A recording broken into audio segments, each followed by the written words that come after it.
নমস্কার। আপনারা অর্থাৎ আমাদের শ্রোতা বন্ধুরা বেশ কিছুদিন ধরে বা বলা ভালো আমাদের চ্যানেলের একদম শুরুর দিন থেকেই লেখক অভীক সরকারের গল্প শোনানোর দাবিতে সোচ্চার হয়েছিলেন। বিশেষ করে এই খোঁড়া ভৈরবীর মাঠ গল্পটির কথা উল্লেখ করে দিয়েছিলেন অনেকেই। বলুন, আজ খুশি তো আপনারা? আসলে এমন আদরের আবদার ফেলা যায় না, তাই আমাদের সামর্থ্যের বাইরে গিয়েও চেষ্টাটুকু করেই ফেললাম। অবশ্য এই চেষ্টা যতটা আপনাদের জন্য ততটাই আমাদের জন্য। লেখকের গুণগ্রাহী যে আমরাও। বর্তমান বাংলা সাহিত্যের হরর জঁরে একটি অত্যন্ত উল্লেখযোগ্য নাম অভীক সরকার। লিখেছেন এবং ইনকুইজিশন, পেতবথ্য, কাউরিবুড়ির মন্দির প্রভৃতি অতি প্রশংসিত কিছু বই।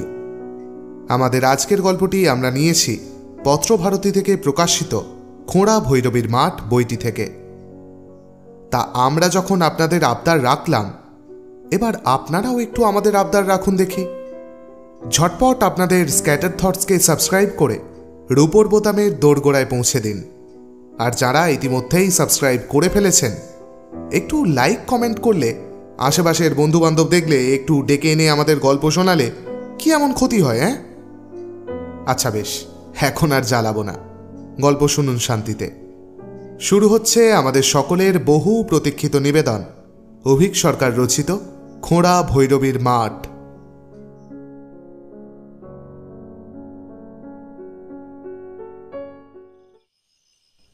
ঠিক সন্ধেটা লাগার মুখে গ্রামের খোঁড়া ভৈরবী মন্দিরে পুজো দিতে এসেছিলেন মুখুজ্জে বাড়ির বাসন্তী পিসি। পিসির বয়স 50-এর কাছাকাছি। স্বামী সন্তান নিয়ে সুখের সংসার। পৃথুল ও মেদবহুল মুখে ঘাম তেলের মতো একটা আলগা তৃপ্তির জেল্লা সবসময়ই লেগে থাকে। নিত্যই মায়ের থানে পুজো দিতে আসেন তিনি। শনি আর মঙ্গলবারে ঘটাটা একটু বেশিই হয়। তা হয় হোক, এই ভৈরবী মায়ের কৃপাতেই তো গঞ্জের বাজারে এত বড় চালকল আর দুখানা অয়েল মিল চলছে ওদের। কর্তা কাজকর্ম থেকে অবসর নিয়েছেন বছরখানেক হলো। এখন সবকিছু ছেলে নিতাই সামলায়। চালাক চতুর ছেলে নিতাই। এই তো মাসখানেক হলো তার বিয়েও দিয়েছেন পিসি। মেয়ে বর্ধমানের, পাল্টি ঘর। ভারী লক্ষ্মীমন্ত বৌমা পেয়েছেন বাসন্তী পিসি। সেদিন তো সামন্ত গিন্নি গ্রামের গিন্নিদের মজলিসে সবার সামনে বলেই দিলেন, মুখুজ্জে গিন্নির কপাল আছে গো, ভারী ভাগ্যে করে বউ পেয়েছে। ডিগ্রি পাশ হলে কি হবে, বউয়ের স্বভাব চরিত্রের যেমন ঠান্ডা, তেমন কাজকর্মেও ভারী চটপটে। শুনে বুকে বাতাস লেগেছিল বাসন্তী পিসির।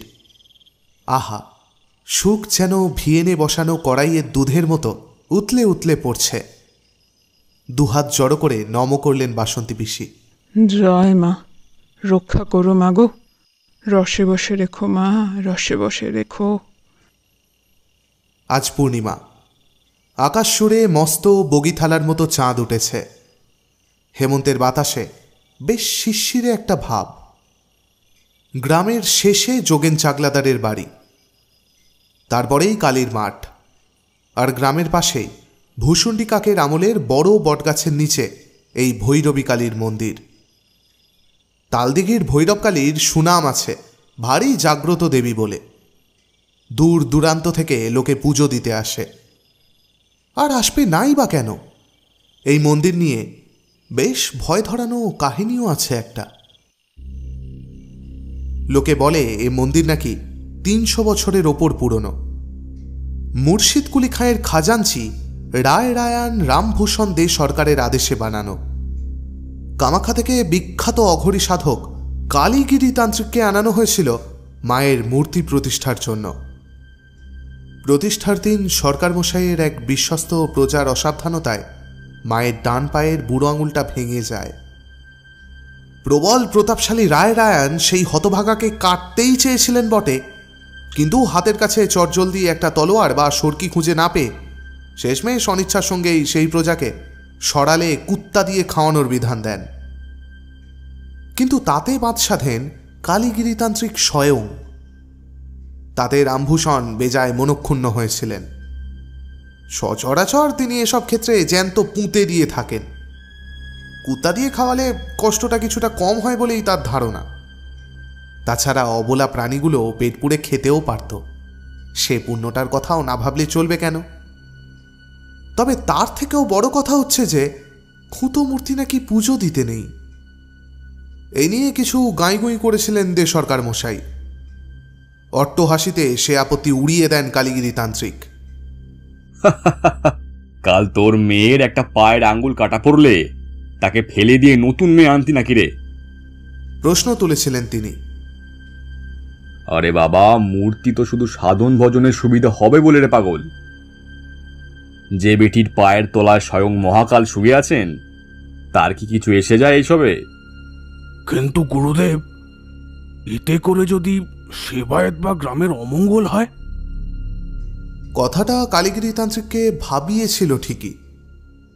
তা নইলে তিনি সেই রাত্রে শ্মশান থেকে এক চণ্ডালের শব এনে তন্ত্রমতে সব সাধনায় বসবেন কেন? কালীগিরি তান্ত্রিক শ্মশান সিদ্ধই ছিলেন। ভোর হওয়ার আগেই লোকচক্ষুর অগোচরে সেই চণ্ডালের দুটি হাত আর দুটি পায়ের হাড় দিয়ে মন্দির আর গ্রামের চৌদিক ঘিরে ভূমিবন্ধন করে যান তিনি। সেই থেকেই তালদিঘির কালী ঠাকুর খোঁড়া ভৈরবী বলেই এদিগড়ে প্রসিদ্ধ। তালদিঘি গ্রামের লোকে জানে, যতদিন ভৈরবী মা আছেন ততদিন মায়ের আশীর্বাদে তালদিঘির ওপর বড় কোনো অপঘাত আসতে পারে না। এক যদি না। ভারী মন দিয়ে পুজো দিচ্ছিলেন বাসন্তী পিসি। ভক্তিতে মনটা ভরে উঠেছিল তার। হাত জোর করে মাথায় ঠেকিয়ে বিড়বিড় করছিলেন তিনি। রসে বসে রেখো মা, রসে বসে রেখো। সব তো দিলে মা আমার, এবার একটা কোলজোড়া নাতি দাও দেখি। আমি যাওয়ার আগে বংশের প্রদীপের মুখখানা একবার দেখে যাই। সামনের কালী পুজোয় সোনার নথি মানত করে ফেলেন তিনি। জয়ন্তী, মঙ্গলা কালী, ভদ্রকালী, কাপালিনী ইত্যাদি বলে টোলে আরতি করার সময় প্রদীপটা যেই না ভৈরবী মূর্তির মুখের সামনে এনেছেন, সেদিকে এক ঝলক তাকিয়েই মুহূর্তখানেক স্তম্ভিত হয়ে রইলেন তিনি। আর তারপরেই আওয়াজ তুলে দড়াম করে পড়ে মূর্ছা গেলেন গাঁয়ের মুখুজ্জে বাড়ির দাপটে গিন্নি বাসন্তী রানী মুখুজ্জে। মন্দিরের সেবাই যোগেন ভট্টাচার্য মশাই তখন মন্দিরের বাইরে লাল সিমেন্ট দিয়ে বাঁধানো তেল তেলে রোয়াকে বসে পুজো দিতে আসা আরও জনা কয়েক পুরুষ ও মহিলাকে কৌশিকী অমাবস্যায় মহা ভৈরবীকালী পুজোর মাহাত্ম্য বোঝাচ্ছিলেন। অন্তত 4টে পুজো বা যজ্ঞ পাকড়াও করে ফেলেছিলেন প্রায়। মাস দুয়েকের জন্য বাংলার চাটের বন্দোবস্ত হাতে আসি আসি করছে। তার মধ্যেই এই মন্দিরের ভেতরে ছুটে যেতে দেরি হয়নি কারোরই। লোকে প্রথমে ভেবেছিল মুখুজ্জেগিনীর ফিটের ব্যামোটা বোধহয় ফিরে এসছে। কিন্তু গ্রামের মহিলারা যখন মুখুজ্জেগিনীর বিশাল শরীরখানি ঘিরে জলের ছিটে আর হাওয়া দিতে ব্যস্ত, তখন যোগেন ভট্টাচার্য কাঁপতে কাঁপতে ভৈরব মূর্তির দিকে ডান হাতের তর্জনী তুলে, এ কি করে হলো? এই যে মহা সর্বনাশ! মায়ের কোপ দৃষ্টি জেগেছে রে বলে দড়াম করে পড়ে যেতে লোকজনের মনে হয় যে ব্যাপারটা অন্য কিছু হলেও হতে পারে। তখন সমবেত লোকের নজর ঘুরে যায় মূর্তির দিকে, আর তারপরেই লোকজন ভয়ে আর আতঙ্কে একেবারে কাঠ হয়ে যায়। সেই রাতেই প্রবল ঝড় ধেয়ে আসে তালদিঘির ওপরে, আর খোঁড়া ভৈরবীর মাঠের উত্তর দিকের প্রাচীন বটগাছটা উপড়ে পড়ে যায়। কেউ যদি সেই গাছের গুঁড়ির দিকে মাটি আর শিকড় সরিয়ে দেখত, একটা ঝুরঝুরে উড়ুর হাড় তার নজর এড়াত না।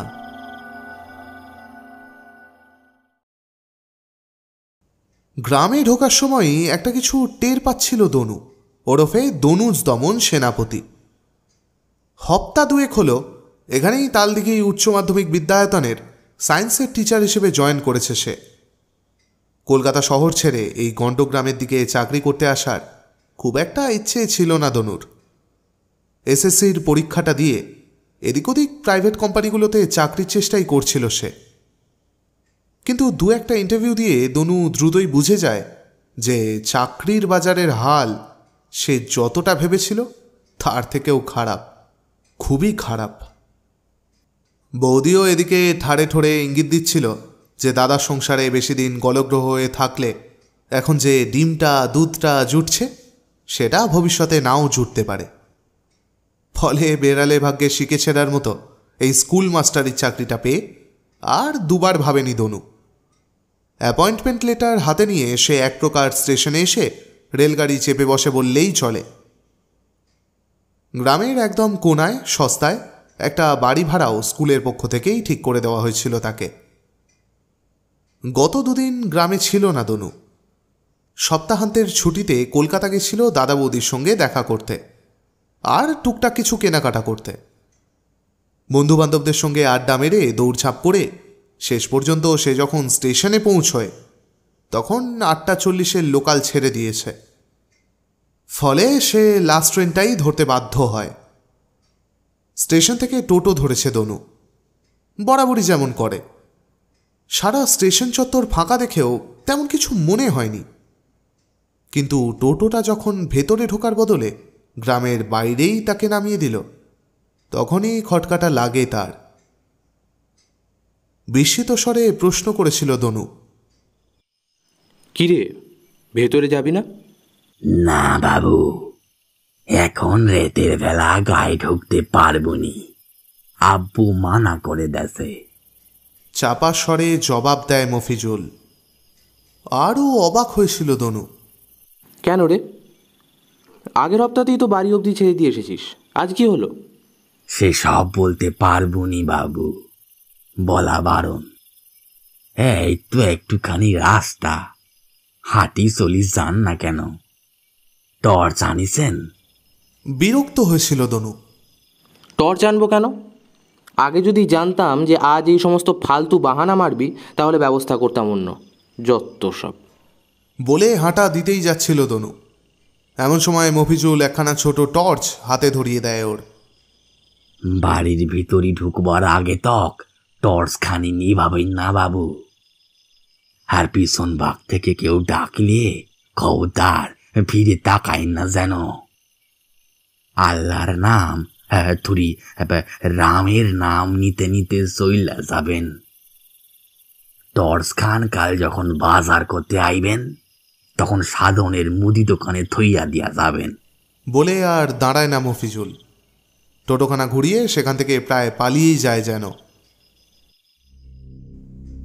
রাস্তা দিয়ে আস্তে আস্তেই একটা পচা আষ্টে গন্ধ টের পাচ্ছিল দনু, তার সঙ্গে পাথর চাপা নৈশব্দ। গ্রামের রাস্তা এমনিতেই একটু নির্জন, তার উপর শীতের রাত, কিন্তু তার সত্ত্বেও চারিদিক এত চুপচাপ কখনো দেখেনি সে। রোজই রাতে খাওয়া দাওয়ার পর একটু হাঁটতে বেরোয় দনু। তখন হাট ফেরতা চাষিদের দল থাকে রাস্তায়, থাকে সাইকেলের সামনের রডে মেয়ে বসিয়ে ঘুরতে বেরোনো ভকাটে ছোড়াদের দল। এছাড়াও শহর থেকে রাতে ট্রেনে আসা অনেকের সঙ্গেই দেখা হয়ে যায় তার। আজ তবে সবকিছু এত চুপচাপ কেন? দুদিন আগেই পূর্ণিমা গেছে, আকাশে দ্বিতীয়ার চাঁদ, অল্প একটু মেঘও আছে। আবছা আলো ছায়ার সামনে পড়ে থাকা কালো ফিতের মতো সরু রাস্তাটাকে সাপের খোলসের মতো লাগছিল দনুর। যেখানে টোটো তাকে নামিয়ে দিয়ে গেছে সেখান থেকে তার বাড়ি বেশ খানিকটা রাস্তা। যেতে যেতে খেয়াল করে সে চারিপাশে একটুও শব্দ নেই কোথাও। মানুষজন বা নেড়ি কুকুর কারোরই কোনো পাত্তা নেই, এমনকি গাছের পাতা অবধি নড়ছে না। শুধু চারিদিকে যেন আলগা অভিশাপের মতো লেগে আছে একটা কটু আঁচটে গন্ধ। আরও কি যেন একটা নেই ভাবছিল দনু, তাই এত অস্বস্তি হচ্ছিল আজ। একটু পরে সেটা খেয়াল করতে তার হাঁটাটা আস্তে হয়ে এলো। ঝিঝির ডাক, একটা ঝিঝি পোকাও ডাকছে না আজ। গ্রামে আশা স্তক এই 2 সপ্তাহ এমন একটা রাতও যায়নি যখন এই বিপুল শব্দ ব্রহ্মতালা লাগায়নি তার কানে। আজকাল তার অনেকটা অভ্যেস হয়ে গেছে শব্দটা, তাই এই চুপচাপ থাকাটা কেমন যেন অশরীরই লাগলো তার। দনুর মনে হচ্ছিল এই চুপ ছোচনার রাত যেন ভারী পাথরের মতো তার বুকে চেপে বসেছে। শীতের রাতেও একটু ঘেমে উঠেছিল দনু। হাঁটার বেগটা বাড়িয়ে দিল সে। সামনের তেমাথার মোড় থেকে একটা রাস্তা বেঁকে গেছে ডান দিকে। সেই রাস্তা দিয়ে একটু এগোলেই গ্রামের পাশের বড় বাঁশবনটা, তার গা দিয়ে একটা শর্টকাট আছে দনুর বাড়ির দিকে যাওয়ার। রাস্তাটা খোঁড়া ভৈরবীর মাঠের ধার ঘেঁষে। সেই রাস্তাটাই ধরল দনু, তাড়াতাড়ি হবে। আর এক মুহূর্ত খোলা জায়গায় থাকতে চাইছিল না সে। বাঁশবনের মাঝামাঝি যেই না এসছে সে, সেই পচা গন্ধটা যেন হঠাৎ বেড়ে উঠে এক ঝলক দমকা হাওয়ার মতোই ঝাপটে গেল তার চোখে মুখে। প্যান্টের পকেট থেকে রুমালটা বার করে নাকে দিতে যাবে দনু, এমন সময় বাঁদিকে কি একটা আওয়াজ শুনতে পেয়ে দাঁড়িয়ে গেল সে। ছোপের আড়ালে ওটা কি? ওই যে নড়াছড়া করছে। মাথা নিচু করে হাতের পাতাটা কপালের ওপর ধরে ঠাউর করার চেষ্টা করলো সে। মুরলীদের বাড়ির কেলে গাইটা না? এখানে বসে আছে কেন এত রাতে? গোয়ালে নিয়ে যায়নি কেউ? রাস্তা ছেড়ে সন্তর্পণে বাঁশবাগানে ঢুকল দনু। বুকটা দুরু দুরু করছিল তার। একটু এগিয়েও থমকে গেল সে, কারণ সে স্পষ্ট দেখতে পেল যে গরুটা আসলে বসে নেই, শুয়ে আছে। আর যেভাবে ঘাড় কাত করে শুয়ে আছে তাতে বোঝা যায় তার গলাটা মুচড়ে দিয়েছে কেউ। একটা হাড় চিবোনোর মর্মর আওয়াজ কানে এলো তার। আর মরা গরুটার পাশে কালো ছায়ার মতো কে ওটা? জলজলে চোখ। ঠিক এই সময়ই মেঘ সরে গিয়ে এক টুকরো চাঁদের আলো যেন বজ্রপাতের মতো আছড়ে পড়ল তার গায়ে। তারপরেই আর কিছু মনে নেই দনুর।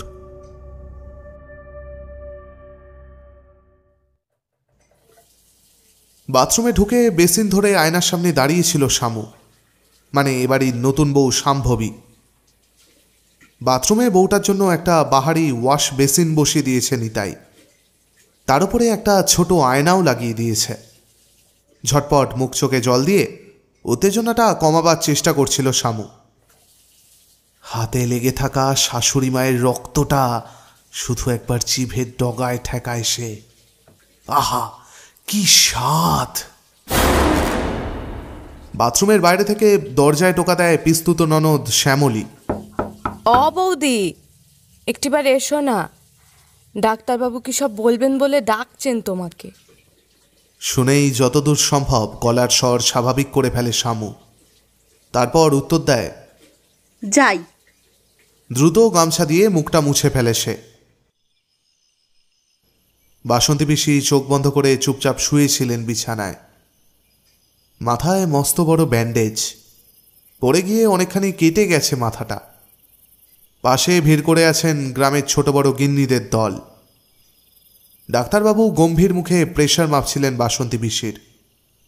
আশেপাশের মহিলাদের মুখে উদ্বেগ ছাপিয়েও যেটা ফুটে উঠেছিল সেটার নাম ভয়, হাড় কাঁপানো ভয়। সত্যি দেখেছিস তুই? সামন্তদের বড়গিন্নি ফিসফিস করে এই প্রশ্নটা করেন পাশে দাঁড়িয়ে থাকা নির্মলাকে। নির্মলা হলো ঘোষেদের ছোট মেয়ে। হ্যাঁ গো পিসি, স্পষ্ট দেখলুম মায়ের জিভটা লাল, টকটকে লাল, রক্ত গড়িয়ে পড়ছে যেন। নির্মলার চাপা স্বরে উত্তেজনা ফুটে বেরোচ্ছিল। বাকিরা শিউরে উঠলেন সে কথা শুনে। জোর হাত কপালে ঠেকালেন কেউ কেউ। এর মধ্যেই ক্ষীণ প্রতিবাদ করার চেষ্টা করে সরকারের বউ টুম্পা। দূর, কি দেখতে কি দেখেছে, ও বাচ্চা মেয়ে। আমি বলে বাচ্চা মেয়ে, আর ঠাউরমশাই যে দেখলো, নপাড়ার দোক্তা দিদা দেখলো, নারায়ণদের বড় জ্যাঠা দেখলো, বাচ্চু কাকু দেখলো, সেগুলো কিছু নয় না? অকাট্য যুক্তির সামনে চুপ করে যায় টুম্পা। কান খাড়া করে এই কথোপকথন শুনছিল শামু, আর ক্রমশই তার কৌতূহল চাগার দিয়ে উঠছিল। শাশুড়িমাকে ধরাধরি করে বাড়িতে নিয়ে আসা স্তক একটা ফিসফিস চলছে, খেয়াল করেছে সে। নিতাইয়ের মুখটাও গম্ভীর। বাইরের বৈঠকখানায় শ্বশুরমশাই আর গায়ের গণ্যমান্য লোকেরা বসে মিটিং করছেন। খুব সাংঘাতিক কিছু একটা ঘটেছে নাকি। প্রবল কৌতূহলে উসখুস করছিল সে, অথচ নতুন বউয়ের পক্ষে আগ বাড়িয়ে কৌতূহল প্রকাশ করাটাও ভালো দেখায় না। মায়ের জিভে রক্ত দেখলে কি হবে গো দিদি? প্রশ্ন করে সানাপাড়ার রাখাল মণ্ডলের বউ। বয়স হলে কি হবে, বুদ্ধিশুদ্ধিতে মহিলাকে প্রায় নাবালিকা বললেই চলে। সে কি রে বউ, ওই কালীগিরি তান্ত্রিকের ওই গ্রাম রন্ধনের কথা শুনিসনি তুই? অবাক বিস্ময়ে প্রশ্ন করেন সামন্তগিন্নি। কালীগিরি তান্ত্রিক তো ভুলে গেছিল ওই খুঁতো ভৈরবীর পুজো করে যাতে গ্রামের কোনো অনিষ্ট না হয়, তাই সে নাকি মন্ত্র দিয়ে গ্রাম বেঁধে দিয়ে যাচ্ছে। ওই যে রাতে মায়ের প্রতিষ্ঠা হয় সেই রাতেই শ্মশান থেকে এক ঢোম না বাগদি কার একটা মোড়া এনে তাকে তন্তর মন্তর করে সেই মোড়ার হাতের দুটো আর পায়ের দুটো এই 4টে হাড় গ্রামের 4 কোনায় পুঁতে বাঁধন দিয়ে যায়। কিন্তু কালীতান্ত্রিক এও বলে গেছিল যে তার মন্ত্রের জোর থাকবে মাত্র 300 বছর। তারপর নির্মলা গ্রামেরই মেয়ে, এসব কথা তার কমপক্ষে 100 বার শোনা। তবুও ব্যাপারটা আরেকবার ঝালিয়ে নেওয়ার জন্য প্রশ্ন করে সে। তারপর কি হবে? তারপর কি হবে জানতে চাইছিস মেয়ে? থুরথুরে গলায় বলে ওঠেন এক বৃদ্ধা। এতক্ষণ এক কোনায় একটা মোড়াতে নির্জীব হয়ে বসেছিলেন তিনি। কান থেকে প্রেশার মাপার যন্ত্র খুলে শামুর দিকে চাইলেন বর্ষিয়ান ডাক্তারবাবুটি। চিন্তিত স্বরে বললেন, প্রেশারটা বেশ অ্যাবনর্মালি ফল করেছে বুঝলে। কোনো সাডেন শক থেকে এরকম হয়ে থাকে মাঝে মাঝে। তবে মাথার কনকুশনটা বেশ চিন্তায় ফেলেছে। সপ্তাহ 2 কমপ্লিট বেড রেস্ট লিখে দিলাম। হালকা মুরগির স্টু আর 2 পিস করে সেঁকা পাউরুটি খাওয়াবে 2 বেলা। আর যা যা ওষুধ লিখে দিয়ে গেলাম আজ দুপুর থেকেই খাওয়ানো শুরু করে দিও। 2 দিন অন্তর ব্যান্ডেজ পাল্টে ড্রেসিং করে দিতে হবে। আর অবস্থা জানিয়ে 5 দিন বাদে একবার খবর দেবে। এই বলে খসখস করে খবরের কাগজের ওপরে রাখা প্যাডে ওষুধ লিখতে থাকেন ডাক্তারবাবু। তারপর এইবার হাল ধরেন এদের মধ্যে যিনি বয়স্কতম, মণ্ডলদের সেই ঠান বুড়ি। যে প্রজার অসাবধানতায় তালদিঘির ভৈরবীর নাম খোঁড়া ভৈরবী, তিনিই এই মণ্ডলদেরই পূর্বপুরুষ। ফলে পুরো ঘটনার খুঁটিনাটি বংশপরম্পরায় তার জানা। তারপর ডোম বা ভাগদি নয় রে মেয়ে, কালীতান্ত্রিক যার মরা নিয়ে তুক করেছিল তার নাম ছিল রামাই। সেই কালে নাম করা ডাকাত ছিল সে। তার ভয়ে এই বগনা থর করে কাঁপত। রে কালীতান্ত্রিক বলে গেছিল যে 300 বছর পর এই বান্ধনের জোর নাকি আস্তে আস্তে ফুরিয়ে আসবে, শেষ হয়ে যাবে। তো তখন নাকি ঠিক এক পূর্ণিমা থেকে পরের অমাবস্যার মধ্যে ওই 4টি হাড়ি এক এক করে মাটির উপরে উঠে আসবে। বলে চুপ করে যান ঠান্দি। কি করে বুঝবো জোর ফুরিয়ে এসেছে কিনা? ভয়ে ভয়ে প্রশ্ন করে রাখাল মণ্ডলের বউ। ফিসফিসে হয়ে আসে ঠান্দির গলা। কালীগিরি তান্ত্রিক বলে গেছিল যে রাতে মায়ের জিভে আপনা আপনি রক্ত দেখা যাবে, জানবি যে সেই দিন থেকে এই সন্ডাল বন্ধনের দিন শেষ। মায়ের জিভে রক্ত আসা মানে মা বলি চাইছেন, মা বলি চাইছেন। সেই রাতেই মাটির উপর উঠে আসবে প্রথমবার। তারপর কি হবে? রুদ্ধশ্বাসে প্রশ্ন করে নির্মলা। বাকিরাও শ্বাস বন্ধ করে শুনতে থাকে। তারপর যে রামাই ডাকাতের হার নিয়ে তন্তর করেছিল কালীতান্ত্রিক, সে নাকি সেই রাতেই নরক থেকে জেগে উঠে ফের ফিরে আসবে তাল দেখিতে। তারপর? রুদ্ধশ্বাসে প্রশ্ন করে কেউ একটা। চুপ করে থাকেন ঠাম দিদি। তারপর ফিসফিস করে বলেন, সে ফিরে আসবে পিশাচ হয়ে। তারপর এক এক করে গায়ের সব আর রক্ত মাংস শুষে খাবে সেই দানব। এক একটা করে মন্তরের হার উঠে আসবে, আর সেই পিশাচের গায়ে দুনো বল আসবে, আরো তেজি হবে শয়তানটা।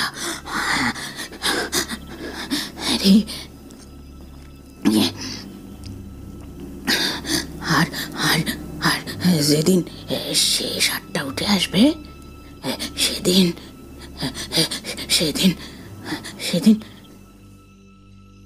এই বলে চুপ করে যান সেই প্রাজ্ঞ বৃদ্ধা। সেদিন কি ঠান্ডি? সেদিন এই তাল দিঘিতে বাপ পিতে মোর ভিটিতে পিদিম জ্বালানো শুনি একটা লোক থাকবে না রে মেয়ে। সেই 15 দিনের পর নাকি এই গায়ে শুধু কুকুর আর শকুন ছাড়া আর কোনো প্রাণীটির ছায়াও দেখা যাবে না। এই বলে চুপ করেন ঠান দিদি। এই আলাপচারিতা শামুর সঙ্গে মন দিয়ে শুনছিলেন আরেকজন, ডাক্তারবাবু। সব শুনে টুনে তিনি নাকের ভেতর একটা ঘোঁত করে শব্দ করে বললেন, যত সব বুজরু কি আজগুবি গাল গল্প। মেলা রাত হয়েছে, এবার আপনারা যে যার বাড়ি যান দেখি। আর এসব গল্প গাছা বলে রোগীর টেনশন বাড়িয়ে লাভ নেই। আর তুমি শোনো বৌমা, এই বলে শামুর দিকে ফেরেন তিনি। যে কটা ওষুধ বলে দিয়ে গেলাম টাইমে টাইমে খাইও, কিন্তু অসুবিধা হলে একটা কল দিও নিতাইকে বলে। ফোন নাম্বার তো জানোই। কথা শেষ করে ব্যাগ গুছিয়ে উঠে পড়েন তিনি। ডাক্তারবাবু বেরিয়ে যাওয়ার ঘণ্টা চারেক পর ডাক্তারবাবুর খোঁজে মুখুজ্জে বাড়িতে লোক আসে। তিনি নাকি বাড়ি ফেরেননি তখনও। অনেক খোঁজাখুঁজির পর পরের দিন ভোরবেলা নাগাদ ডাক্তারবাবুর পাত্তা পাওয়া যায় কালীর মাঠের উত্তর পশ্চিম কোণে। অবশ্য ডাক্তারবাবু নয়, ডাক্তারবাবুর বডি পাওয়া গেল বললেই ঠিক বলা হয়। আর তার কোমর থেকে নিচের অংশটা কি যেন খেয়ে গেছে।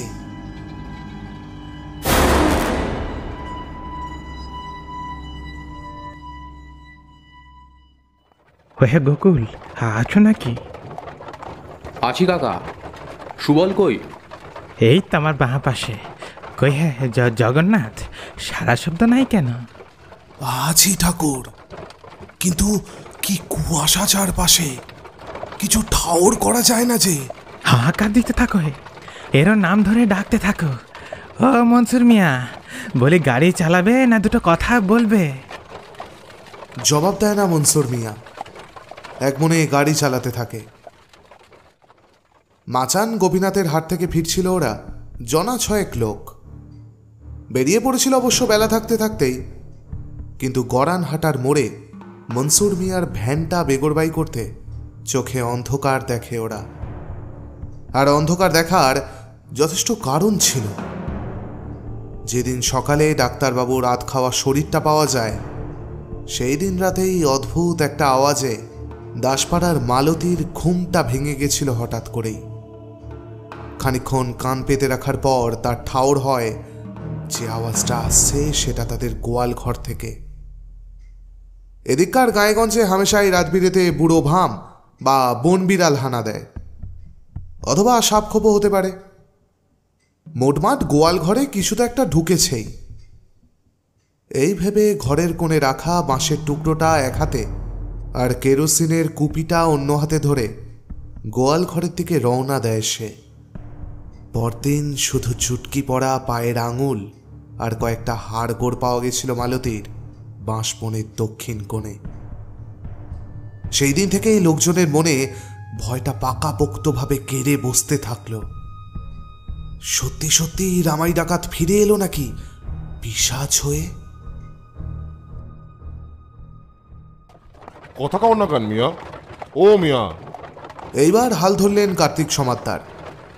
সম্পন্ন ব্যবসায়ী, 5টা সর্ষের তেলের মিল আছে আশেপাশের গঞ্জে, তার মধ্যে একটা আবার মাচান গোপীনাথের হাটে। তাগাদায় বেরিয়েছিলেন সমাদ্দার মশাই। নিজের অ্যাম্বাসাডারটা মাঝ রাস্তায় জবাব দেওয়াতে নেহাত বাধ্য হয়েই এই ভ্যানেতে চড়তে হয়েছিল তাকে। এতক্ষণ ধরে মনে মনে ইষ্টনাম জপ করছিলেন তিনি। একে রাত বিরেতে বাইরে থাকা তাঁর শখত না পাসান্দ, তার উপর আজকাল গাঁয়ে যা চলছে তাতে স্বস্তিতে থাকার কথাও নয়। চারিদিকের এই এরও নাম ধরে ডাকার মানেও ভালোই বুঝেছিলেন সমাদ্দার মশাই। মনের জোর বজায় রাখা আর কি। কাল বাজারে তোমার পোলাটার লগে কত কথা হইল গিয়া, বুঝলা? সামনের কথাগুলান ভারী মিষ্ট, সহবত শিখছে খুব। ওরে টোটো চালাইতে কও কেন? গঞ্জের বাজারে একখান দোকান দিতে কও না পোলারে, আমি তো আছি এখানেও। সাহস জোগানোর চেষ্টা করেন কার্তিক সমাদ্দার, বোধ হয় নিজেরই। জবাব দেয় না মনসুর মিয়া। সেই যে গাড়ি সারিয়ে দাঁড়িয়ে তারপর পাশের জঙ্গলে পেচ্ছাপ করতে গেছিল লোকটা, তারপর ফিরে আসার পর থেকেই কেমন যেন থম মেরে গেছে সে। চোখ দুটো সামান্য লাল, কারোর সঙ্গে কথা বলছে না, কাঁধ দুটো সামান্য নিচু হয়ে আছে। সমাদ্দারের কথার জবাবে সামান্য একটা অদ্ভুত আওয়াজ করে সে। আর ঠিক সেই সময়ই একটা মাংস পচা গন্ধ যেন মাছ ধরা জালের মতোই ঝাঁপিয়ে পড়ল সবার উপরে।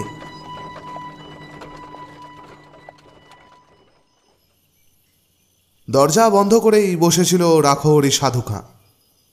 এখন পরম ভক্ত বৈষ্ণব হলে কি হবে, এককালে তার নাম করে বাচ্চাদের ঘুম পাড়ানো হতো আশেপাশের গায়ে। এমনই প্রতাপ ছিল তার। একখানা লাঠি গাছ সম্বল করে 4-4টে পাঠানকে ঘায়েল করার গল্প এখনও আশেপাশের 5 গাঁয়ের লোকে বলা বলি করে। চিরকালই তার ভয় ডর একটু কম, বুকে দুর্জয় সাহস। যখন বলি দেওয়ার চল ছিল তখন খোঁড়া ভৈরবীর সামনে এক কোপে জোড়া মোষের গলা নামাতো রাখহরি। লোকে এখনো নিচু গলায় বলা বলি করে, এককালে যারা রাখহরির হাতে বলি হয়েছে তাদের সবাই 4 পেয়ে নয়। এহেন ডাকসাইটে রাখহরি নবদ্বীপের রাসের মেলায় ঘুরতে গিয়ে মদনমোহন গোস্বামীর কাছে দীক্ষা নিয়ে ফেলে এখন বিলকুল শুধরে গেছে। দুবেলায় নিরামিষ খায়, একাদশীতে হবিষ্যি করে। পূর্ণিমা অমাবস্যায় তার বরাদ্দ শুধু ফলাহার আর সাবু।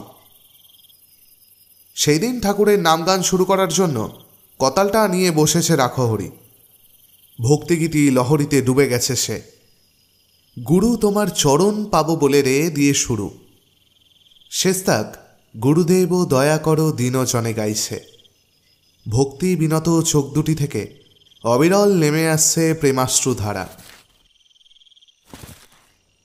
এমন সময় বাড়ির ছালে খড়খড় আওয়াজ হতে একটু অসন্তুষ্টই হয় সে। ছেলে ছোকরার দল চাল কুমড়ো চুরি করতে উঠেছে নাকি? সবে 2খান চাল কুমড়ো পেকে উঠেছে। রাখহরির ইচ্ছে ছিল যে সামনের বৃহস্পতিবার পূর্ণিমা, সেই দিন বড়ি দিয়ে চাল কুমড়োর তরকারি আর অন্যান্য পঞ্চব্যঞ্জনে রাধাকৃষ্ণের ভোগ দেবে সে। শেষ পাতে একটু দই, সঙ্গে মালপোয়া। আহা, মহাপ্রভু বড় ভালোবাসতেন। নষ্টচন্দ্রের দল সেসবও হতে দেবে না। লুঙ্গিটা দুভাঁজ করে কোমরে গুঁজে উঠোনে নেমে আসে রাখহরি। হাতে তার একটা নিভু নিভু টর্চ। ব্যাটারি শেষ হয়ে এসছে তার। চালের দিকে চেয়ে একটা হাঁকার দেয় সে। কে রে ওখানে? জবাব আসার বদলে একটা শব্দ ভেসে আসে তার কানে। চালের ওপর থেকে কি যেন একটা খড়মড় করে ওদিকের চাল বেয়ে নেমে যায়। হালকা পায়ে একটু দ্রুতই ওদিকে দৌড়ে যায় রাখহরি। ঠাকুরের ভোগের সামগ্রী যায় যাক, কিন্তু রাখহরি সাপুইয়ের বাড়ি থেকে কিছু একটা চুরি করে ভেগে যাওয়ার মতো চোর যে এই জেলাতে এখনো আছে সেটা ভেবেই আশ্চর্য হচ্ছিল সে। বাড়ির পিছন দিকে যেতেই একটা মাংস পচা গন্ধ যেন ভেজানো গামছার মতোই দম বন্ধ করা ভাব নিয়ে তার মুখ চোখের ওপর ঝাঁপিয়ে পড়ল। এখানে এই গন্ধটা এলো কোত্থেকে? হঠাৎ করেই থমকে গেল রাক্ষহরি। তার ষষ্ঠ ইন্দ্রিয় বলছিল যে এখানে কিছু একটা আছে যেটা তার বোধ বুদ্ধির বাইরে। এক মুহূর্তে সমস্ত স্নায়ু সতর্ক হয়ে উঠল তার। নিচু হয়ে একটু আড়াল হলো সে। নিজের অজান্তেই হাতে তালু ঘেমে যাচ্ছিল তার। তলপেটটা খালি খালি লাগছিল এককালে ডাকাত কালীর সামনে মানুষ বলি দেওয়া রাক্ষহরি সাধুকার। ঘাড়ের রোঁয়া দাঁড়িয়ে পড়েছিল তার। বাড়ির পেছন দিকে সামান্য ঝোপ জঙ্গল হয়ে আছে।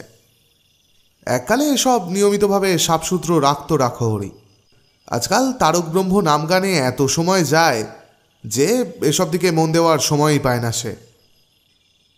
ভাবতে ভাবতেই আম গাছটার গোড়ার দিকে নজর পড়ে তার। ওটা ওখানে কি? এক কাদা কালো ছায়া জড়ো হয়ে আছে কেন ওখানে? আর জল জলে ওই আগুনে দুটো কি? কারোর চোখ। কোড়া ভৈরবীর মাঠের পাশ দিয়ে যাওয়ার সময় মনসুর মিয়ার ভ্যানটা যেন হঠাৎ করেই ফের একটা হেঁচকি তুলে থেমে যায়। সবার আগে লাফ দিয়ে নামেন কার্তিক সমাদ্দার। হ্যালো, কি আর ভ্যান লইয়া বাইরাও তুমি? থাইকা থাইকা থাইমা যায়।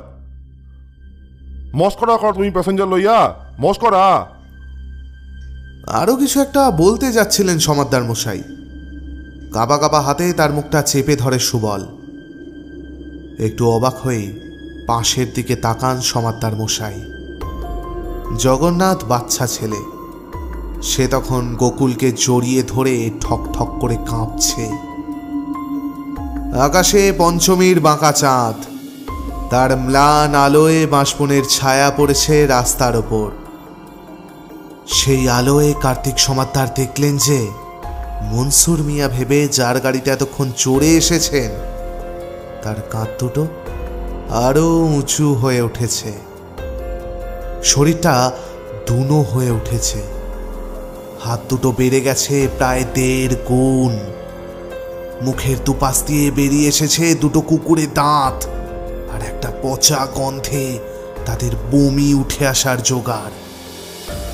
এইবার আস্তে আস্তে বাঁদিকে ঘাড় ঘোরালো সেই প্রাণীটা।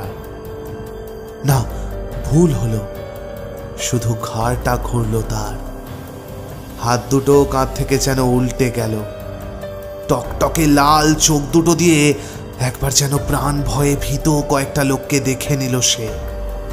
তারপর সামনের লোকটাকে বাঁ হাত দিয়ে খপ করে ধরে মাটির ওপরে আধার তুলে খানিকক্ষণ দেখল। তারপর যেভাবে বাচ্চারা খেলনা পুতুলের মাথাটা খুলে ফেলে ঠিক সেইভাবেই ডান হাতটা দিয়ে তার মুন্ডুটা ছিঁড়ে আনলো এক টানে। বাকিরা আর দাঁড়াবার সাহস পায়নি। পেছন বাগে ফিরে দৌড় দেয়। শুধু দৌড়তে গিয়ে পড়ে যান সমাদ্দার মশাই।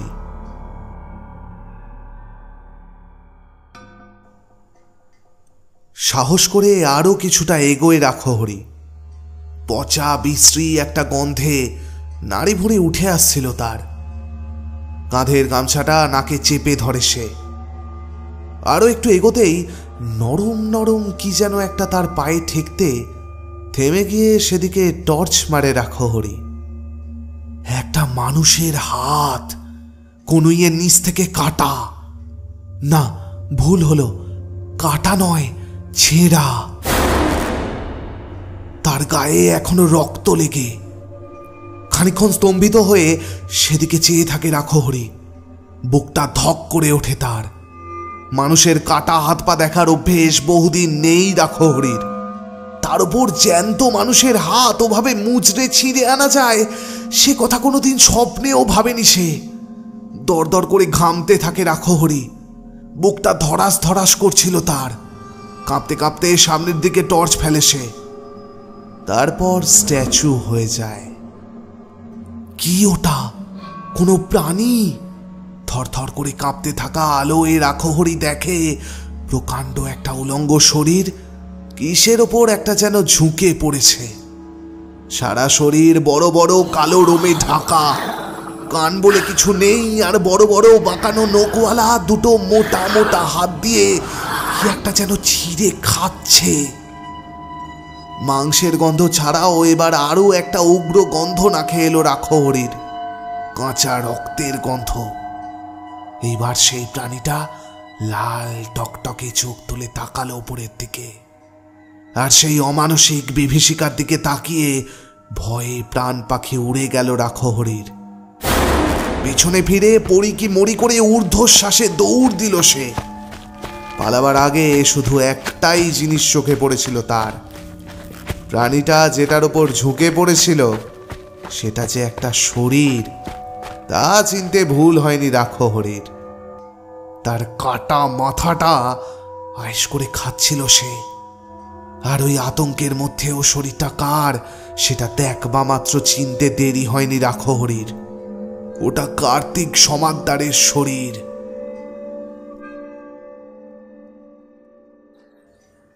মণ্ডল বাড়ির লোকজন অবশ্য এত কথা জানত না।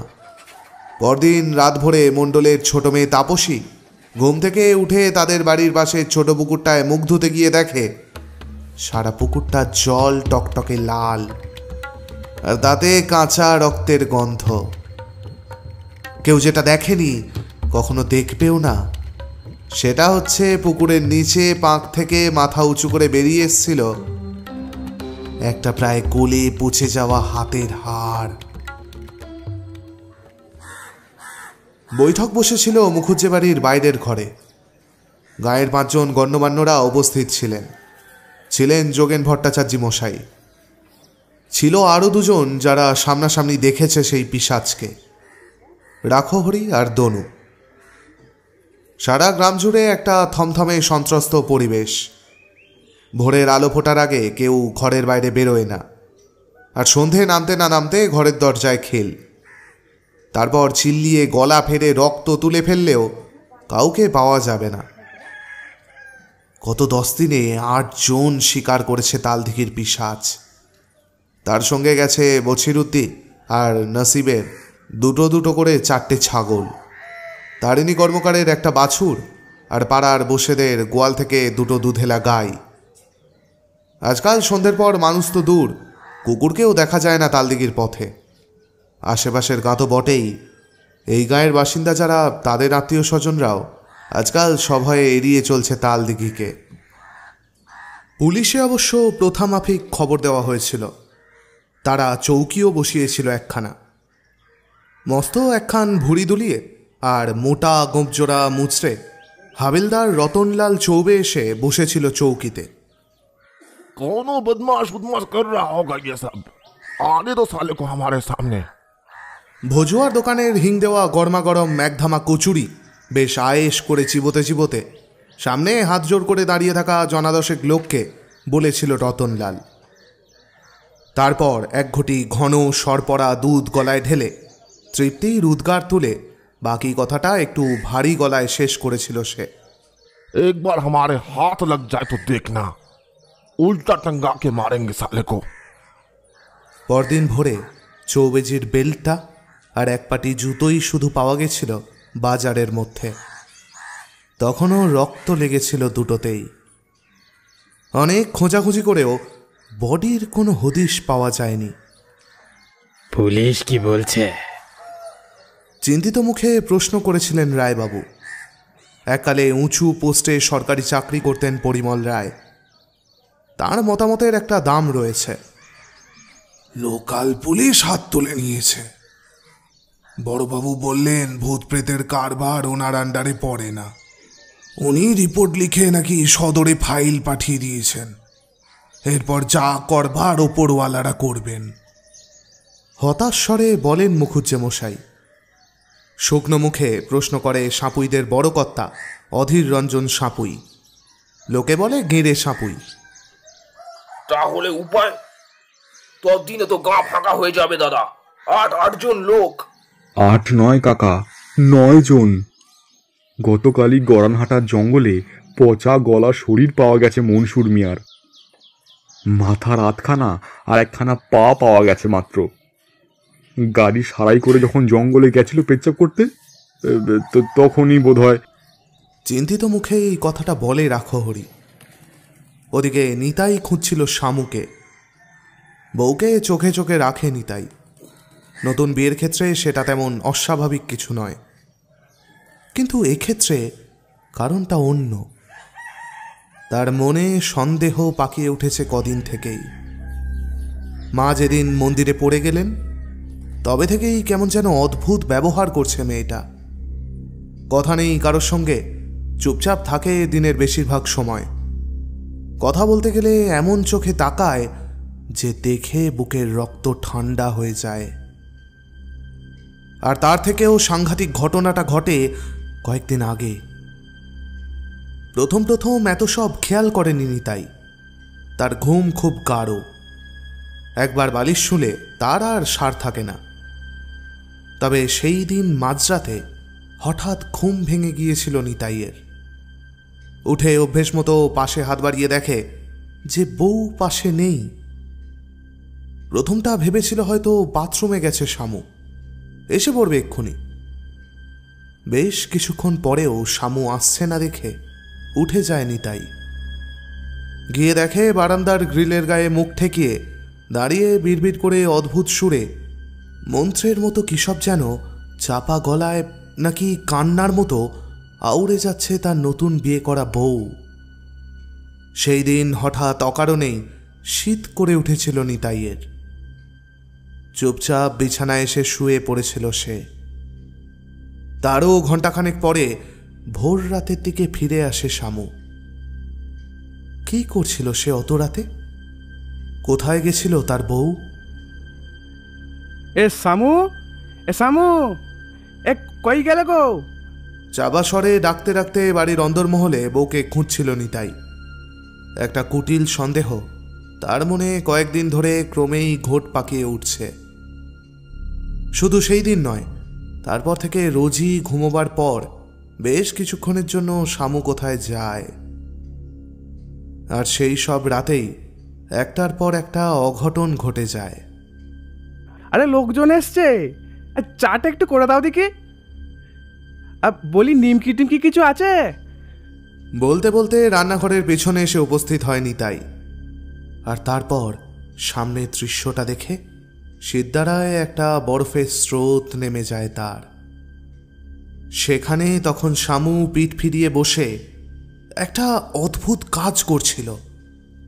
তার সামনে কক কক করে ছটফট করছে বাজার থেকে কিনে আনা 2-4টে মুরগি। স্পষ্টতই ভয় পেয়েছে তারা। আর আছে একটা সদ্য কাটা পাঁঠা। এ বাড়িতে মুরগি বা পাঁঠা বাজার থেকে কেটে আনা হয় না, জ্যান্ত আনা হয়। তারপর এই বাড়িতেই কেটে কুটে রান্না করা হয় তাদের। পাঁঠা কাটার জায়গাটা একটু দূরে। খানিকক্ষণ আগে বিশুকামার এসে পাঁঠাটা কেটে দিয়ে গেছে। মাটিতে শোয়ানো আছে কাটা পাঁঠাটা। আর নিতাইয়ের বউ, সদ্য বিয়ে করা বউ, সেই পাঁঠার রক্ত দুহাতে তুলে নিজের সারা মুখে মাখছে আর রামদাটার ওপর আঙুল করে ছিটিয়ে ছিটিয়ে দিচ্ছে। সঙ্গে সেই দুর্বোধ্য ভাষায় সুরেলা মন্ত্র আওড়ানো। ধীরে ধীরে সরে আসে নিতাই। বুকটা ধরাস ধরাস করছিল তার। হায় ঈশ্বর, এ কি দেখল সে? সে যা ভাবছে তাহলে কি সেটাই সত্যি?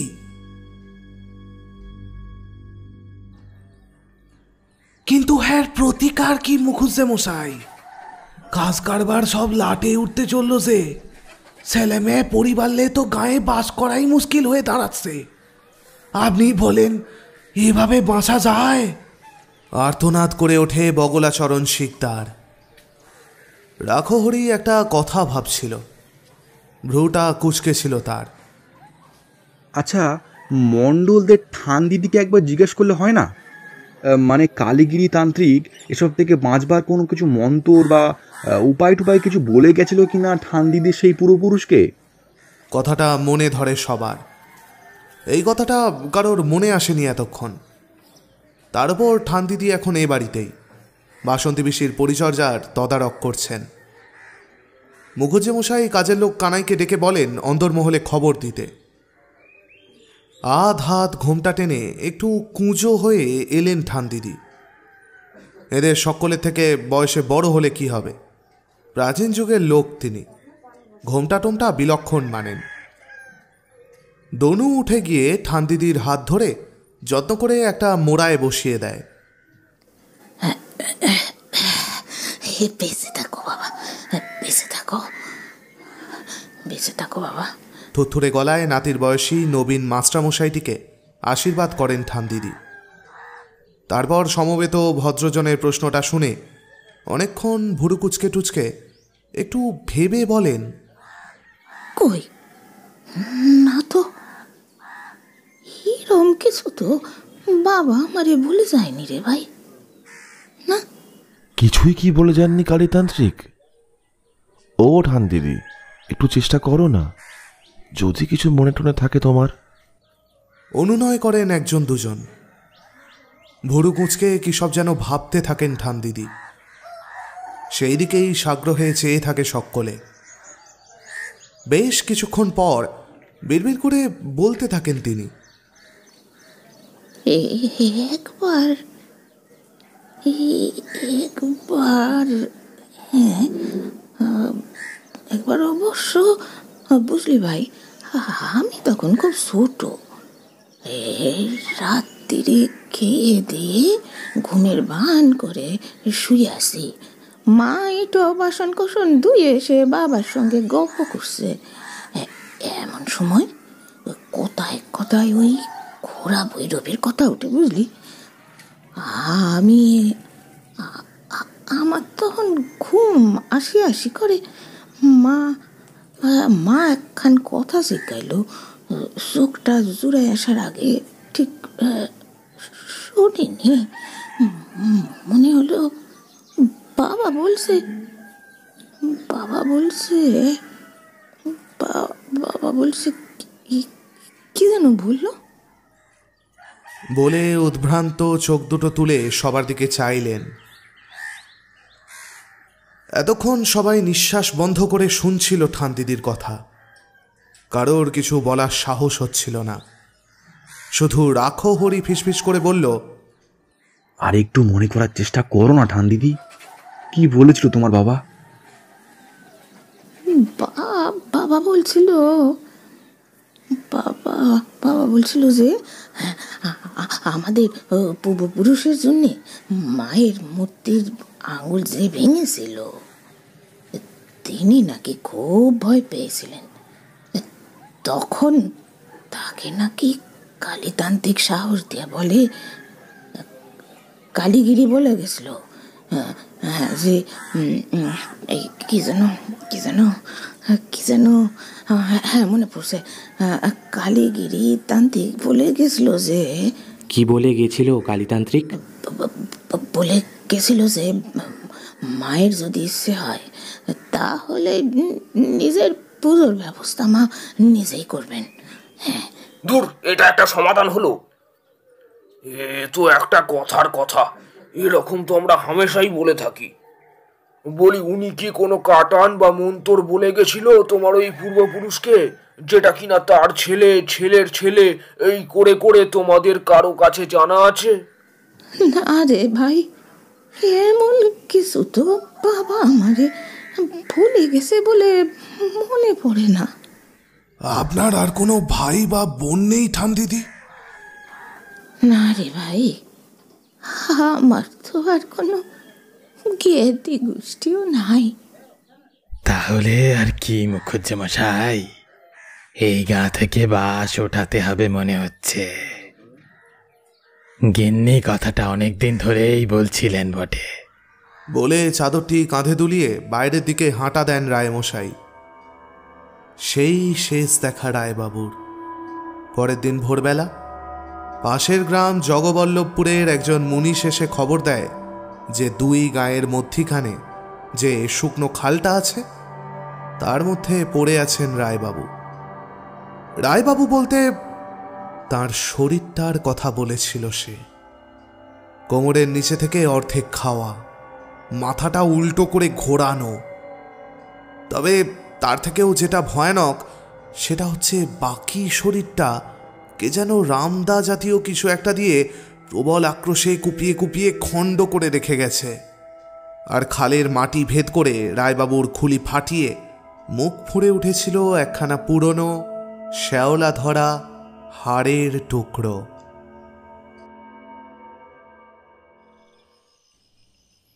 নিঃসারে ঘুমোচ্ছিল নিতাই, মানে ঘুমের ভান করে একপাশ ফিরে শুয়েছিল বিছানায়। আজ অমাবস্যা।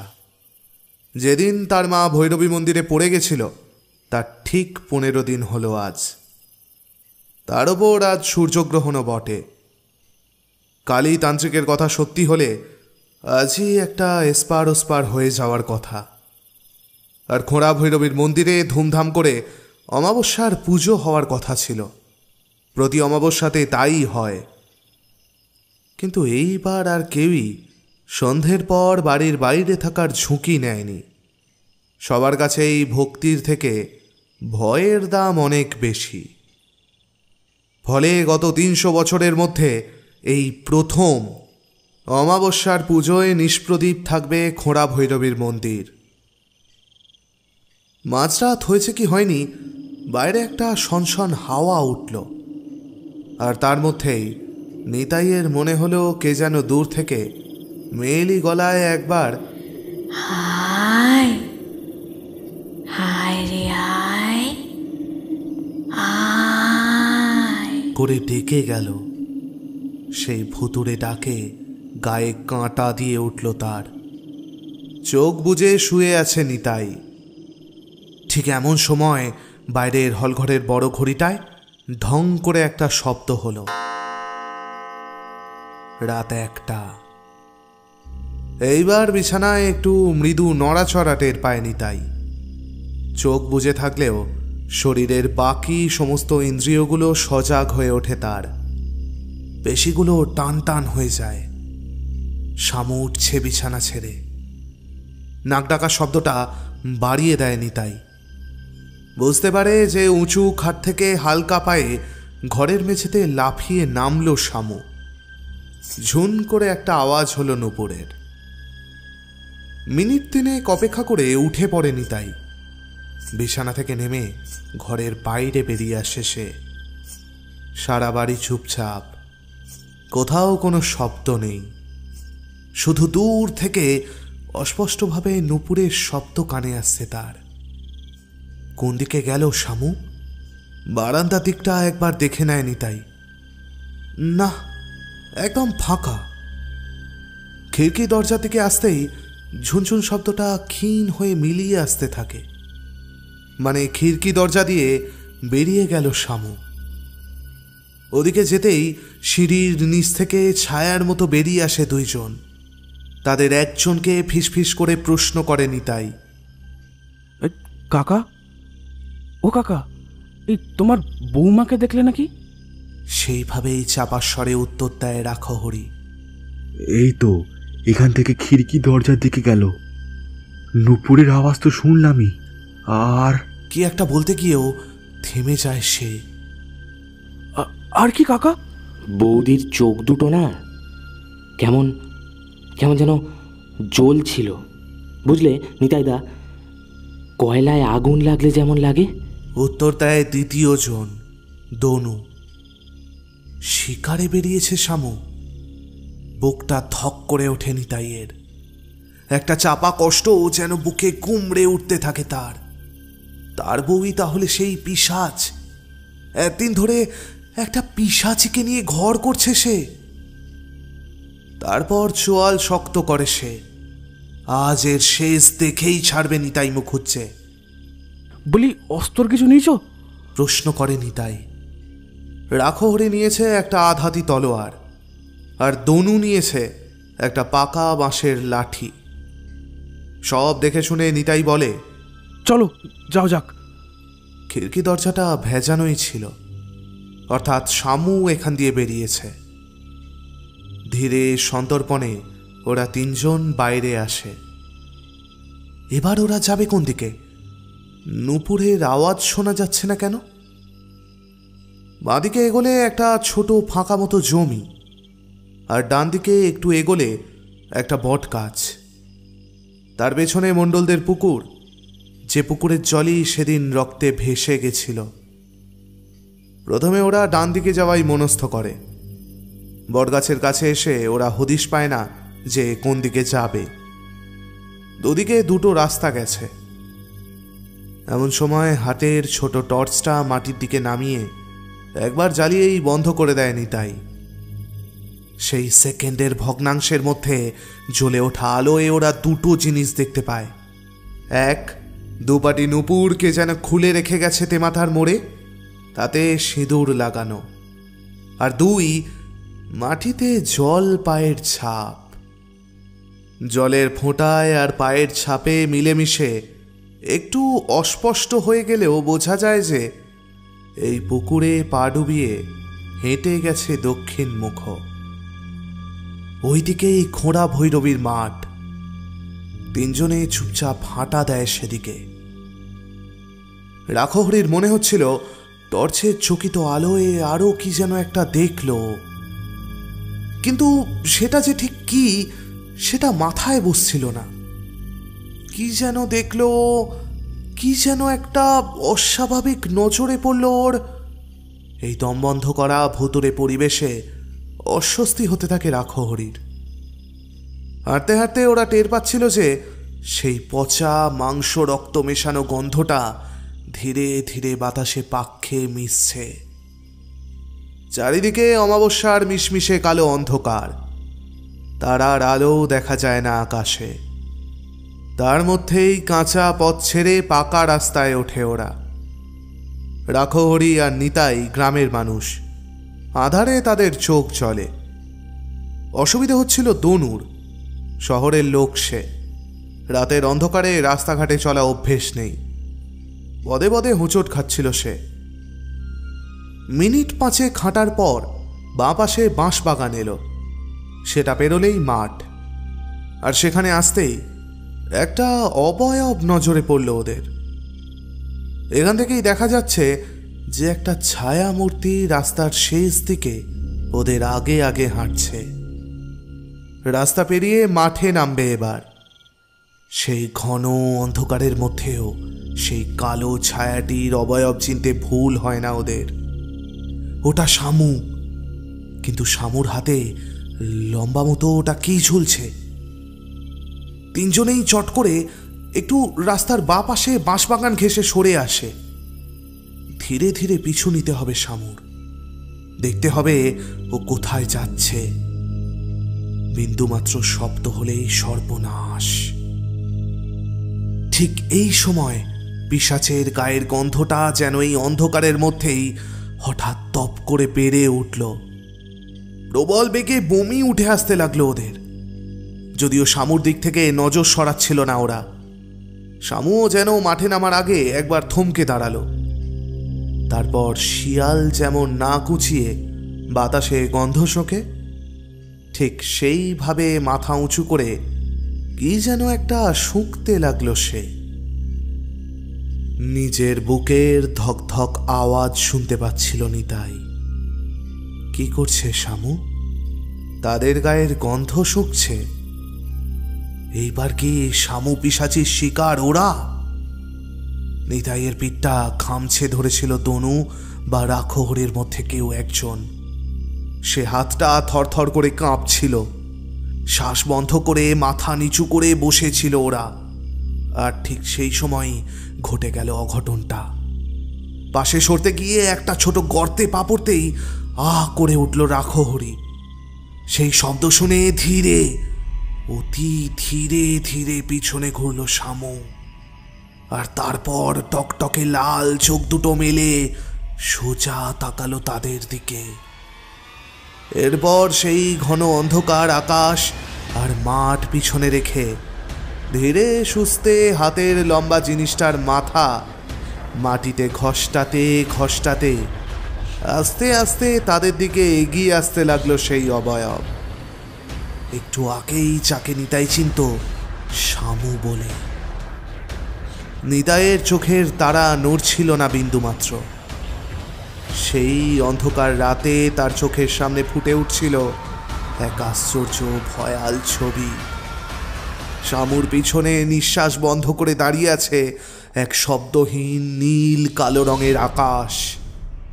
আকাশের শেষ প্রান্তে নিঃসারে ফুটে উঠেছে একটি অসহায় আলোহীন মন্দিরের ছায়া, আর সেই মন্দিরের পায়ের কাছে বিছিয়ে আছে একটি ধুধু করা মাঠ, খোঁড়া ভৈরবীর মাঠ।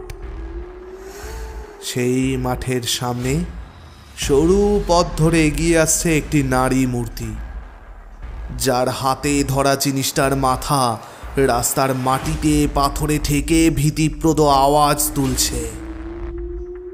ভয়ে যেন পাথর হয়ে গেল নিতাই। তার কাঁধ খামছে ধরা হাতের ব্যাপারে তার মনেই রইল না আর।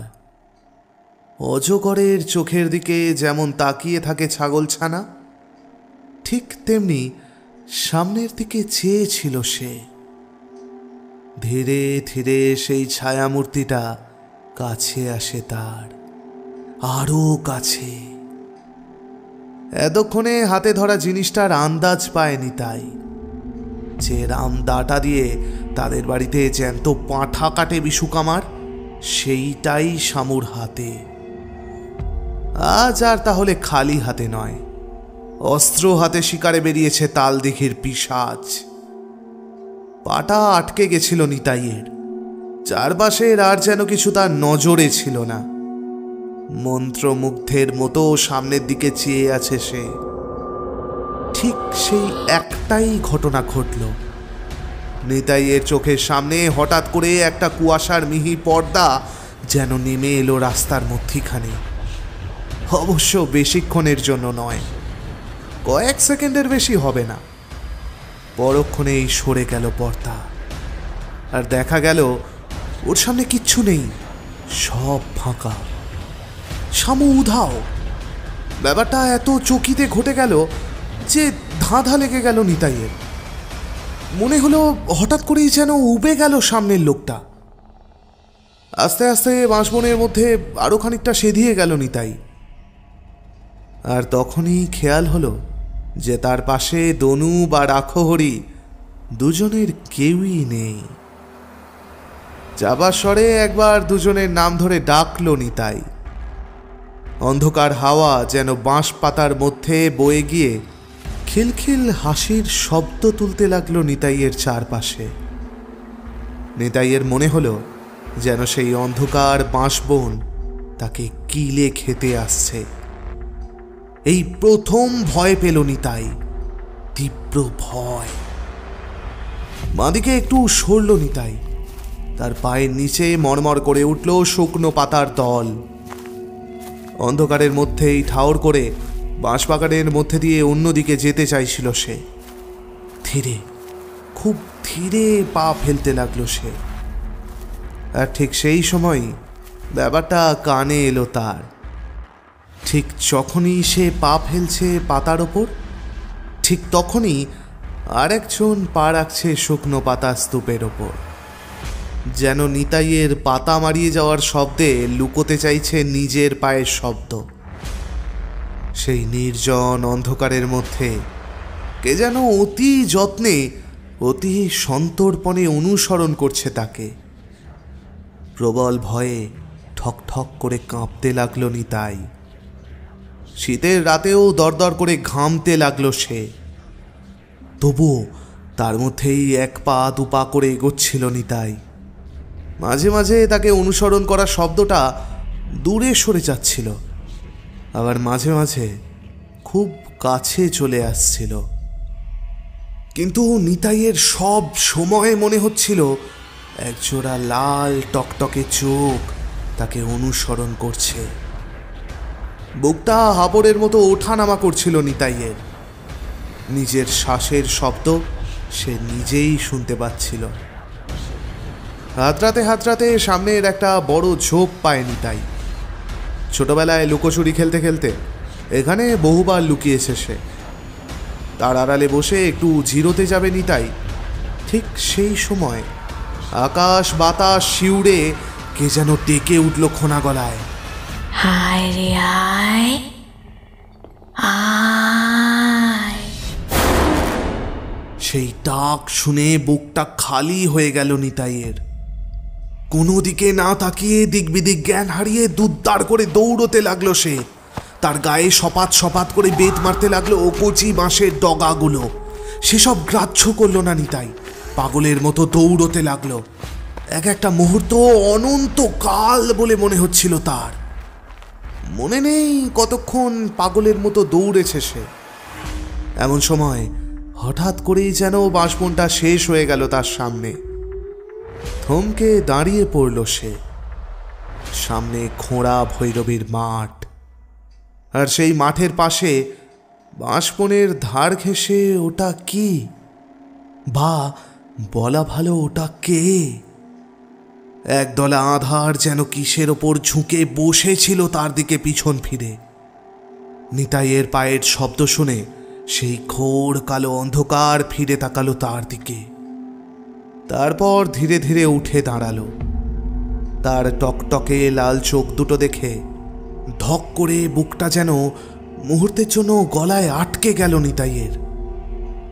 লাল টকটকে জিভ পার করে একবার যেন ঠোঁট চেটে নিল সেই জমাট কালো অন্ধকার।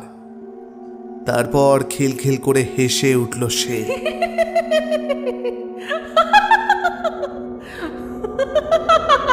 সেই অপার্থিব হাসি শুনে শরীরের প্রতিটা রক্তের ফোঁটা জমে গেল নিতাইয়ের। হাতে পায়ে আর বল পেল না সে, হাঁটু ভেঙে বসে পড়ল। আর ঠিক তখনই তার চোখে পড়ল কার উপর এতক্ষণ ঝুঁকে পড়েছিল সেই অন্ধকার পুঞ্জ। রাখহরির শরীর। আস্তে আস্তে চোখ ওপরে তোলে নিতাই। আগুনের ভাটার মতো চোখে তার দিকে কিছুক্ষণ চেয়ে থাকে সেই তলা তলা কালো ছায়া। তারপর নিতাইয়ের পিছনের অন্ধকারের দিকে তাকিয়ে খিলখিল করে হেসে ওঠে। ডান হাতে কি যেন একটা তুলে ধরে সে। তাদের বাড়ির রামদাটা। আর সহ্য হয় না নিতাইয়ের, অজ্ঞান হয়ে পড়ে যায় সে। আর ঠিক সেই সময় চোখ খুলে তাকায় রাখহরি। জ্ঞান ফিরে পেয়ে কয়েক মুহূর্ত ঘুম মেরেছিল বটে, কিন্তু তারপরেই হুঁশে ফিরে আসে সে। আর দেখে যে অপার্থিব ছায়ার ডেলা তাকে টেনে এনেছিল এই বাঁশবনের কিনারে, সেই একটা বড় রামদা তুলেছে সামনে অজ্ঞান হয়ে থাকা নিতাইয়ের দিকে। আর থাকতে পারল না রাখহরি। এককালে মুখুজ্জে পরিবারের অনেক নুন খেয়েছে তার পরিবার। আজ প্রাণ থাকতে তাদের এক সন্তানকে বেঘরে মরতে দেবে না রাখহরি। তার রক্তে ঘুমিয়ে থাকা ভয় ডরহীন আধা ডাকাতটি যেন হঠাৎই ঘুম থেকে জেগে উঠে রক্ত চক্ষু মেলে চাইল চারিদিকে। পিঠের দিকে গুঁজে রাখা আধাতি তলোয়ারটা হাতড়ে হাতড়ে বের করে সেই অন্ধকারের রাক্ষস থুরি রাক্ষসীটার পায়ে বসিয়ে দিল রাখহরি সাধুকা। প্রথমে তলোয়ারটি অনেকটাই গুঁজে দিতে পেরেছিল বটে রাখহরি, কিন্তু তারপরে এক লাথিতে তাকে দূরে ফেলে দেয় পিশাচিটা। তাতে তার অমানুষী চোটটা টের পায় রাখহরি। তার গুরুদেব তাকে শিখিয়েছিলেন যে মারামারির সময় কখনো মাথা গরম করতে নেই। এতদিন বাদে বোধহয় গুরু শিক্ষাটা কাজে দিল তার। উঠে গিয়ে মাটিতে পড়তেই কিছুটা গড়িয়ে যায় রাখহরি। তারপর দ্রুত উঠে একটা ঝোপের আড়ালে চলে যায়। সেখানে বসে দম নিচ্ছে সে। আর ঠিক তখনই একটা মোটা মোটা নকলা থাবা দিয়ে কে যেন তার গলাটা চেপে ধরেছে পিছন থেকে। আতঙ্কের থেকেও বেশি হতবাক হয়ে গেছিল রাখহরি। এ আবার কার হাত? তবে কিনা 14 বছর ধরে জামাল উদ্দিন ওস্তাদের কাছে মিছেই দেহবন্ধন আর নানান শারীরিক কসরত শেখেনি সে এককালে। এক ঝটকায় সেই অমানসিক থাবা থেকে নিজেকে মুক্ত করে পাশের ঝোপে ঝাঁপ দিয়ে পড়ে রাখহরি। যে থাবা দুটো রাখহরির গলা টিপে ধরেছিল সে হাত দুটো থমকে যায় একটু। তারপর এক পা করে ইতিউতি গন্ধ শুঁকতে থাকে সেই হাত দুটোর মালিক। যেন বোঝার চেষ্টা করে রাখহরি কোথায় আছে। ধীরে ধীরে নিচু হয়ে একটা ঢিল কুড়িয়ে নেয় রাখহরি। তারপর সেটা ছুঁড়ে দেয় দূরে একটা ঝোপের দিকে। উদ্দেশ্য ছিল যে পিশাচটার দৃষ্টি ওদিকে ঘুরিয়ে দিলে সে যদি এক দৌড়ে নিতাইয়ের শরীরটা টেনে অন্য জায়গায় নিয়ে যেতে পারে। মানে যতক্ষণ এই অসম লড়াইয়ে সে বাঁচতে পারে ততক্ষণই তার জিত। ভোর হতে আরো ঘন্টা 2-2.5। এই সময়টা পার করতে পারলেই। প্রথম দিকে রাখহরির মতলবটা খেটেও গেছিল বটে। ঢিলটা অনেক দূরেই তাক করে ফেলেছিল রাখহরি। পিশাচটাও দৌড়ে গেছিল সেদিকে। মুশকিলটা হলো যখন সে নিতাইয়ের শরীরটা টেনে নিয়ে যাচ্ছিল ঠিক তখনই অস্বাভাবিক দ্রুততায় ঝড়ের মতো সেই বাঁশবন তছনছ করে তার সামনে এসে দাঁড়ালো সেই দানব। ধীরে ধীরে নিতাইয়ের অচৈতন্য নিথর শরীরটা মাটিতে শুইয়ে ফেলে পেছনের দিকে হেঁটে যাচ্ছিল রাখহরি। মাথার বোধবুদ্ধি গুলিয়ে যাচ্ছিল তার। দরদর করে ঘামছিল সে। তার মাথার ভেতরটা শূন্য হয়ে গেছিল এতক্ষণে। জীবনে এত বীভৎস আর ভয়াবহ অভিজ্ঞতা কখনো হয়নি তার। তাকে কে টেনে আনলো এই বাঁশবনের দিকে? আর আনলোই যদি, তাহলে সে মরল না কেন? আর পরে তার গলাটাই বা কে আঁকড়ে ধরল? তার সামনে এখন কে? আর তখনই বা কে ছিল? নরক থেকে উঠে আসা সাক্ষাৎ কাল পিশাচটা তখন এক পা করে তার দিকে এগিয়ে আসছিল। তার মুখের থেকে রক্তের ফেনা উঠে যাচ্ছিল আশেপাশের বাতাসে। সেই অমানসিক ভয়াল বিভৎসতার সামনে এতক্ষণ ধরে জমিয়ে রাখা যাবতীয় সাহস একেবারেই উড়ে গেল রাখহরির। তবু তার মধ্যেই তার সামনে দাঁড়িয়ে থাকা নরকের জীবটিকে চিনে নিতে অসুবিধা হলো না তার।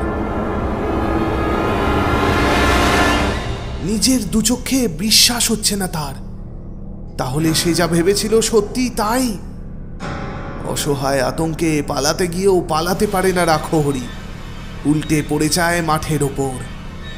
স্থিরভাবে সে দেখে যে ধীরে ধীরে এসে তার উপর দুদিকে 2 পা মেলে দাঁড়ায় সেই পিশাচ। উগ্র রক্ত মাংসের গন্ধে আর ভয়ে বমি উঠে আসে রাখহরির। ঈশ্বরের নাম জপছিল রাখহরি।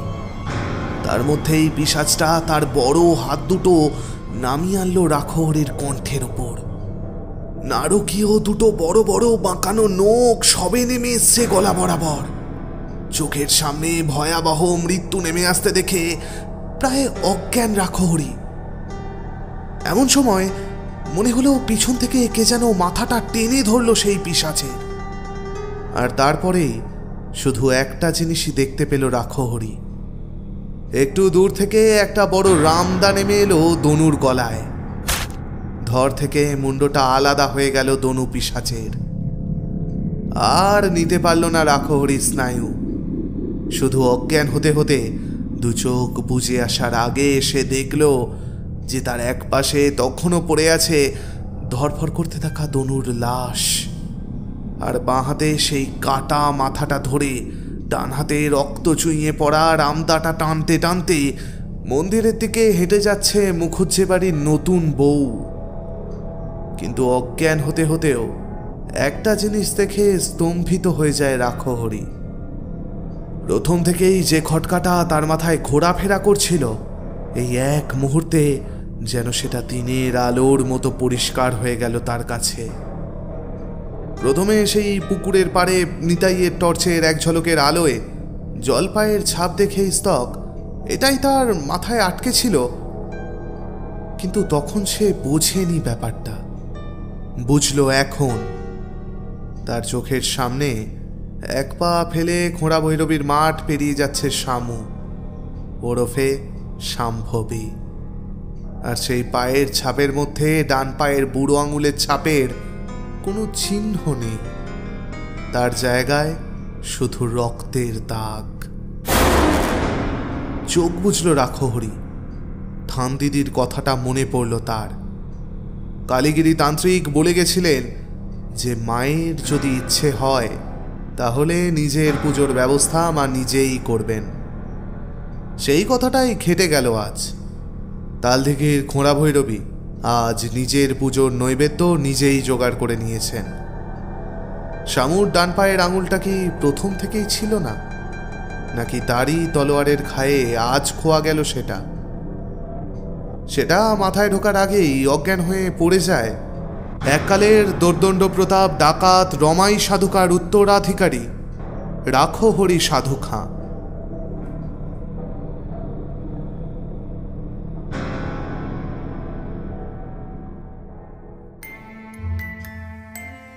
শেষ হলো আমাদের আজকের গল্প অভিক সরকারের লেখা খোঁড়া ভৈরবীর মাঠ।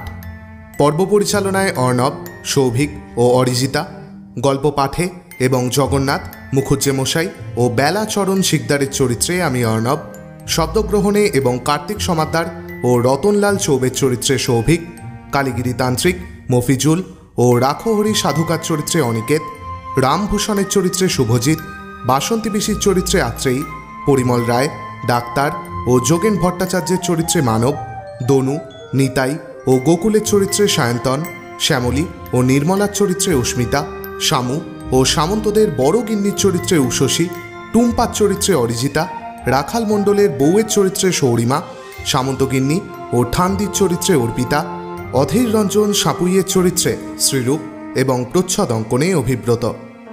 আমরা আজ আমাদের পাশে পেয়েছি বঙ্গ পরিচয় চ্যানেলের পক্ষ থেকে অনিকেত ও দ্য ওয়ান্ডার ইন বুকশেলফ চ্যানেলের পক্ষ থেকে শুভজিৎকে। চ্যানেল দুটির লিঙ্ক আপনারা পেয়ে যাবেন ডেসক্রিপশন বক্সে। অতি অবশ্যই সাবস্ক্রাইব করতে ভুলবেন না চ্যানেল দুটিকে। আর আমাদের সঙ্গে যোগাযোগের সমস্ত ঠিকানাও পাবেন ডেসক্রিপশন বক্সে। আমাদের আজকের নিবেদন আপনাদের কেমন লাগলো তা জানার জন্য অধীর আগ্রহে অপেক্ষায় রইলাম আমরা। আগামী সপ্তাহে স্যার আর্থার কোনান ডয়েল রচিত শার্লক উপন্যাস দ্য সাইন অফ 4 নিয়ে ফিরে আসছি আমরা। বেশ কয়েকদিনের মহোৎসবের জন্য তৈরি থাকুন। সবাই সুস্থ থাকবেন এবং ভালো থাকবেন। শুভরাত্রি।